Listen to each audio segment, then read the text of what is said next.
தமிழ்நாடு காங்கிரஸ் பகுப்பாய்வு பிரிவு தலைவர் பிரவீன் சக்கரவர்த்தி அவர்கள் தற்பொழுது தமிழ்நாடு காங்கிரஸ் தலைவர் செல்வப்பெருந்தகை அவர்கள் மீதும் தமிழ்நாடு காங்கிரஸ் பிரிவின் மீதும் பல்வேறு விமர்சனங்களையும் முன்வைத்திருக்கிறார். குடும்ப உறுப்பினர்களுக்கு சீட் பெறுவதற்காகவே தமிழ்நாடு காங்கிரஸ் தொடர்ந்து போராடி வருகிறது என்றும் அவர் தெரிவித்திருப்பதும் குறிப்பிடத்தக்கது.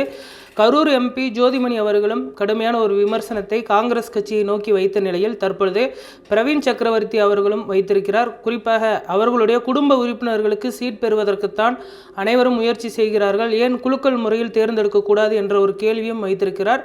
திமுக கூட்டணியில் காங்கிரஸ் கட்சி போட்டியிடக்கூடிய சூழலில் தற்பொழுது வரை தேசிய கட்சியான காங்கிரஸ் கட்சி தன்னுடைய வேட்பாளர்களை அறிவிக்காமல் காலதாமதம் செய்து வருகிறது. திமுக உள்ளிட்ட கூட்டணி கட்சிகள் தற்பொழுது தங்களுடைய வேட்பாளர்களை அறிவித்திருக்கக்கூடிய சூழலில் காங்கிரஸ் கட்சி மட்டுமே இன்னும் வேட்பாளர்களையும் அறிவிக்கவில்லை, தங்களுடைய வேட்பு மனுவையும் தாக்கல் செய்யவில்லை என்பது குறிப்பிடத்தக்கது. இந்த நிலையில் பிரவீன் சக்கரவர்த்தி அவர்கள் தொடர்ந்து காங்கிரஸ் கட்சிக்கு எதிராகவும் பல்வேறு விமர்சனங்களையும் வைத்து வரக்கூடிய சூழலில் தற்பொழுது ஒரு முக்கியமான ஒரு குற்றச்சாட்டையும் முன்வைத்திருக்கிறார்.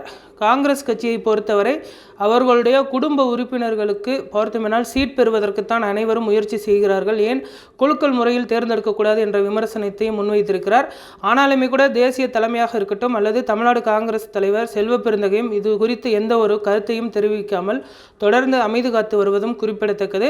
காங்கிரஸ் கட்சியை பொறுத்தவரை கோஷ்டி பூசலுக்கு பெயர் போன ஒரு கட்சி. தற்பொழுது தொடர்ந்து பல்வேறு தலைவர்களும் தேர்தல் நேரத்தில் விமர்சனங்களை முன்வைப்பது அந்த கட்சிக்கு ஒரு பின்னடைவாக பார்க்கப்படுகிறது. எப்பொழுது வேட்பாளர் பட்டியல் வெளியாகும், அதே போன்று வேட்புமனு தாக்கல் உரிய நேரத்தில் செய்யப்படுமா என்ற ஒரு கேள்வியும் எழுந்திருப்பதும் குறிப்பிடத்தக்கது.